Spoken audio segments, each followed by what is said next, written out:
কে pose দিছে রে কি জানি বেবি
এই যে বাবু মাম্মা মাম্মা মাম্মা আল্লাহ আমারটা জানি কে পোজ দিছে রে কি জানি বেবি।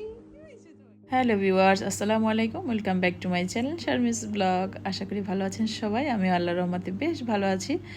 আজকে একটা নতুন ভিডিও দেখার জন্য সবাইকে আমন্ত্রণ জানাচ্ছি। আসলে এতক্ষণ যা দেখলেন একদম কিছু ভিডিও, এগুলো আমার বরিশালের কিছু ভিডিও আপনাদের জন্য করে রেখেছিলাম।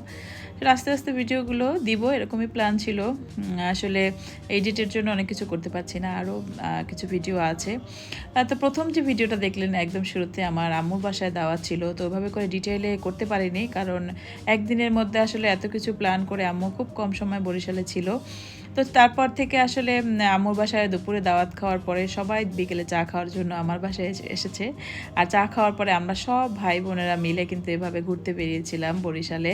আসলে বরিশাল আমাদের একটা ইমোশনের জায়গা বলতে পারেন। আমরা সবাই কিন্তু পড়াশোনা করেছি বরিশালে, জন্ম নিয়েছি বরিশালে, বড় হয়েছি বরিশালে। এখন হয়তো কর্মক্ষেত্রের জন্য যার যার লাইফস্টাইলের জন্য সবাই হয়তো আমরা ঢাকাতে থাকি, কিন্তু এই যে একটা জায়গায় আমাদের সবার কিন্তু একটা অন্যরকম মিল, বা আমরা সবাই এখানে সময় কাটাতে পছন্দ করি। সব ভাই বোনরা গিয়ে এই যে আনন্দটুকু করলাম না, এটা নিয়ে আমরা আবার বেশ কিছুদিন কাটিয়ে দিতে পারবো। হয়তো আবার কোনো এক ঈদে বা কোনো এক বন্ধের সময়, বা কিংবা আমাদের একটু কোনো কিছুর এত কাজের ব্যস্ততার ফাঁকে হয়তো আবার যাব আমাদের প্রাণের শহরে, আবার গিয়ে সবাই এভাবে কিছু ভালো সময় কাটাবো ইনশাল্লাহ। সেই পর্যন্ত এই ভালো লাগাটুকু নিয়ে আমার সময়টা কাটবে।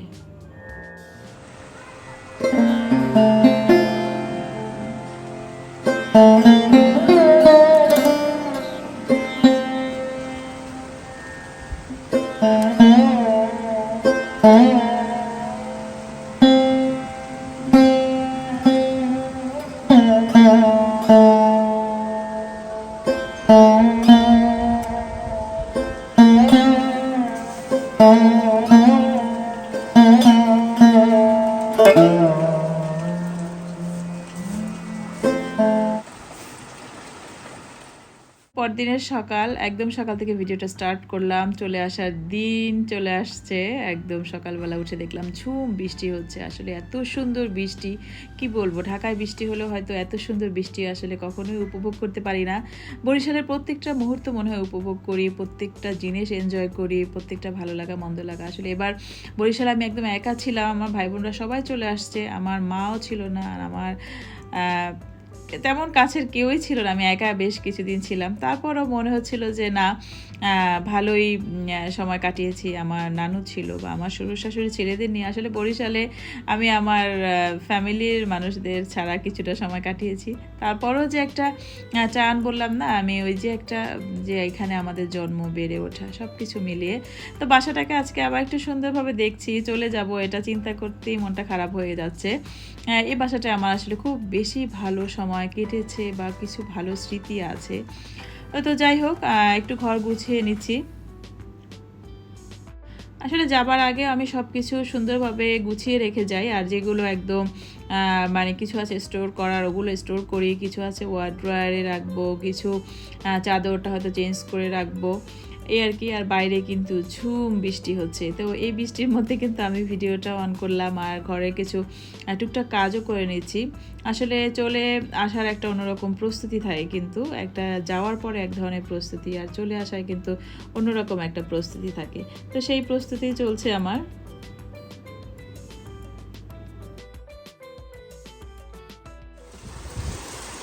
থাক, উঠে না বারবার, কিছু হয় না। তোমার বাবা ওই রুমে গিয়ে শুইছে মাত্র।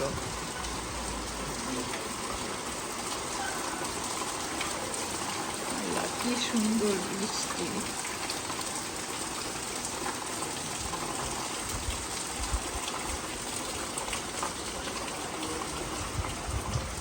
অন্ধকার একটু তাতে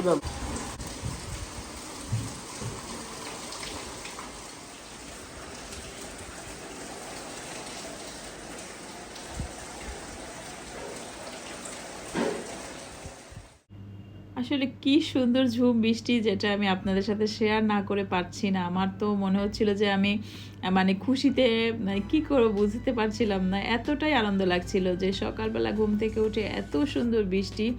তো আমি আসলে বৃষ্টিটাই উপভোগ করছিলাম আর আপনাদের জন্য একটু ভিডিও করলাম। আমার বাসাটা আমার সাথে আসলে আমি যখন হয়তো ইচ্ছে করবে ভিডিওটা বের করে দেখবো, এই আর কি। এই বাসাটা আহামরি কিছু না, আসলে কি বলবো, অনেকবার বলেছি কোনো মডুলার লাক্সারিয়াস ওরকম কিছু বাসা না, কিন্তু এই বাসাটা আমার কাছে এত প্রিয় কেন আমি নিজেও জানি না। তো ভিডিওটা আসলে আমি আমার জন্য করেছি, আপনাদের জন্য করেছি। প্রত্যেকটা ভিডিও আসলে নিজের ভালো লাগা থেকেই করি। তো আসলে চলে আসার আগে যেই ধরনের এলোমেলো অবস্থা থাকে আমার বাসায় কিন্তু সেটা ছিল। আর সকালে ঘর গুছিয়ে আসলে দুপুরে কিন্তু আমার একটা দাওয়াত ছিল আমার ফ্রেন্ডের বাসায়। আসলে আমি বরিশালে থাকলে কিন্তু প্রচুর দাওয়াত খাই। আমি 14 দিনের মতো বরিশালে ছিলাম, 7টা বেলায় আমার দাওয়াতে কেটেছে। তো আসলে প্রচুর দাওয়াত থাকে, যেহেতু বাবার বাড়ির প্রচুর রিলেটিভস আছে বা ফ্রেন্ড সার্কেল আছে বা অনেক আত্মীয় স্বজন আছে। তো এদের এখানে দাওয়াত, আর আমি যেহেতু 6 মাস বা 7 মাস বা বছরে একবার যাই, এটা আমার ফ্রেন্ডের বাসায় দাওয়াত ছিল। আমরা আসলে অনেক ভালো ফ্রেন্ড বলতে আসলে কি বলবো, ফ্রেন্ডের চেয়েও এখন আমরা ফ্যামিলি হয়ে গিয়েছি, যেটা হলো সবচেয়ে সত্য কথা। তো ওখানে একদম লাস্ট দিন ওদের বাসায় যাওয়ার প্ল্যান করেছিলাম, যে আসলে আমি আমার বাসায় এবার রান্না বাড়া খুবই কম করেছি। আমার শ্বশুর শাশুড়ি ছিল, এই জন্য হয়তো আমার কিছু রান্না করতে হয়েছে, তা না হলে হয়তো আমি সেটুকু করতাম না। তো আমরা কিন্তু খুব ভালো সময় স্পেন্ড করছিলাম।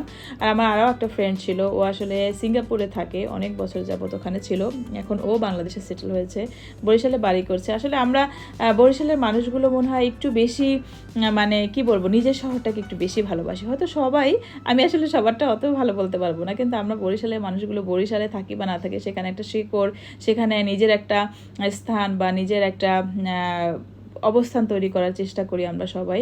তো এই যে আমরা খাওয়া দাওয়া আর আড্ডা, কি বলবো, ফ্রেন্ডদের সাথে থাকলে যে কখন সময় শেষ হয়ে যায় মনে হচ্ছিল যে আরেকটু থাকি, কিন্তু চলে যেতে হবে, বাসা গোছাতে হবে, এই ধরনের একটা প্যারা তো ছিলই। আসলে আমার আম্মুর বাসাটা খালি আছে আর আমার বাসাটাও খালি থাকবে, মানে দুইটা বাসা নিয়ে আমরা খুব বেশি একটা ঝামেলায় থাকি।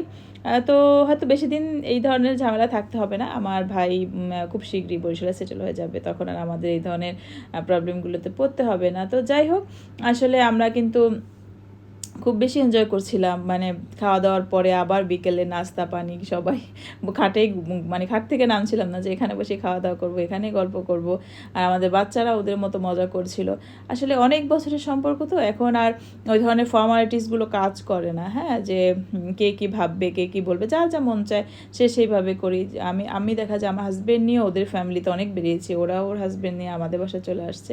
তো এই যে একদম রাতে বাসায় চলে আসলাম, আর এসে কিন্তু কিচেনটা একদম ক্লিন করে ফেলেছি। আমার যে হেল্পিং হ্যান্ড আপা ছিল ওনাদেরকে নিয়ে একদম সুন্দর করে কিচেনটার সব কিছু জিনিসপত্র আমি আমার যে ভিতরের রুমের ইয়েগুলোতে রেখে দিয়েছি, কারণ কিচেনে আমি কোনো কিছু ডিসপ্লে করে রাখি না, ময়লা পড়ে, ধুলা পড়ে, এই জন্য। আর আমি একজন লোক রাখবো রাতে এখানে বাসায় আমার ঘুমানোর জন্য, বাসাটা যাতে খালি না থাকে। তো আসলে ওভাবে একজন আপা সামনের রুমে থাকবে। তো এই আর কি, বাসার এলোমেলো অবস্থা দেখিয়ে দিলাম। খুব খারাপ লাগে আসলে আসার দিনে এভাবে সব কিছু এলোমেলো না, সব কিছু মানে একটা সেট আপ করে রেখে চলে আসি, যেভাবে করে রাখার দরকার, যে 6 মাস পর বা 7 মাস পর এভাবে যাওয়ার একটা প্ল্যান করে আসি। আর এই যে গাড়িতে আসলে আসলে মনটা খুব খারাপ হয়ে যায়, যদিও এবার ওরকম কোনো প্রিয়জন পিছুটান রেখে যাচ্ছিলাম না, শুধু বাড়িটাই আমার কাছে একটা অন্যরকম ভালো লাগা। তো আমার নানু ছিল আমার সাথে, তো এই জন্য একটু আনন্দ লাগছিল। আমার জার্নিতে যদি আমার সাথে কেউ থাকে আমার খুব বেশি ভালো লাগে। তো হাজব্যান্ড ওয়াইফ বাচ্চারা তো সবসময় থাকি, তো আমার নানু আছে এখনও আমাদের সাথে, খুব ভালো সঙ্গ দেয় মাশাল্লাহ। সবাই আমার নানুর জন্য দোয়া করবেন। আসলে এরকম প্রিয়জন না যাদের থাকে তারাই বোঝে। আসলে প্রিয়জন কাছে থাকার যে একটা আনন্দ, একটা অনুভূতি অন্যরকম। আর সেই প্রিয়জন যদি হয় আপনার কেয়ারিং বা আপনি যার কাছে কমফোর্ট ফিল করেন, এই আর কি। আর তারপর কি বলবো, মানে জার্নিটা আমার এত সুন্দর ছিল, এত ভালো ওয়েদার। আসলে ওয়েদার আমার মনে হয় মন ভালো করার বা শরীর ভালো রাখার উপর অনেকখানি প্রভাব ফেলে। আমার ক্ষেত্রে তো তাই হয়, আপনাদের ক্ষেত্রে কি হয় জানি না। আসলে যারা আমার এই ভিডিওটা শেষ পার্টটা দেখবেন, আমার মনে হয় আপনারা খুব বেশি এনজয় করবেন, কারণ এত ভালো কিছু সিনারি বা এত ভালো কিছু রোড সাইড ভিউ আমার মনে হয় কোন কোন শহরে, আমি আসলে খুব বেশি সিটিতে যাইনি বাংলাদেশের মধ্যে, চিটং বা সিলেট বা কুমিল্লা আরও এইভাবে হয়তো 5-6টা জায়গায় গিয়েছি বাংলাদেশের মধ্যে, কিন্তু আমার মনে হয় বরিশালের মধ্যে এত সুন্দর রোড সাইড ভিউ আমি কোথাও পাইনি। মানে পুরোটা জায়গা এরকম ফুলের গাছ, জ্যাম নেই, আর রোডগুলো এত সুন্দর। আসলে এগুলো কি বলবো, আমার মনে হয় আমাদের বরিশালবাসীর উপরে বা দক্ষিণাঞ্চলের জন্য এটা একটা আশীর্বাদ। এটা এই সৌন্দর্য আসলে ভাষায় প্রকাশ করা যাবে না। এটা আসলে আপনারা এই সৌন্দর্য উপভোগ করার জন্য কিন্তু অবশ্যই একবার হলেও বরিশাল বা দক্ষিণাঞ্চলে আপনাদের রিলেটিভস থাকলে বা কোনো বন্ধুবান্ধব বা যাওয়ার কোনো সুযোগ থাকলে অবশ্যই একবার যাবেন। অসম্ভব রকমের সুন্দর একটা জায়গা, আমি কি বলবো, এতটা লং জার্নি আপনার কাছে মনে হবে না যে কিছু, মনে হবে অনেক সুন্দর একটা সময় কাটলো। তো এই আর কি, খুব ভালো সময় কাটিয়ে আজকের মতো বিদায় নিচ্ছি আপনাদের কাছ থেকে। আবার নতুন একটি ভিডিওতে সবাইকে আমন্ত্রণ জানাচ্ছি। সেই পর্যন্ত সবাই ভালো থাকবেন। চাইলে আমার চ্যানেলটা সাবস্ক্রাইব করতে পারেন, লাইক কমেন্ট শেয়ার করে আমার পাশেই থাকবেন। আল্লাহ হাফেজ, আসসালামু আলাইকুম। সবাই আমার জন্য দোয়া করবেন, আমার পরিবারের জন্য দোয়া করবেন, আপনাদের ভালোবাসায় রাখবেন, আপনাদের দোয়ায় রাখবেন। তো এই জন্য আজকে বিদায় নিচ্ছি। আল্লাহ হাফেজ।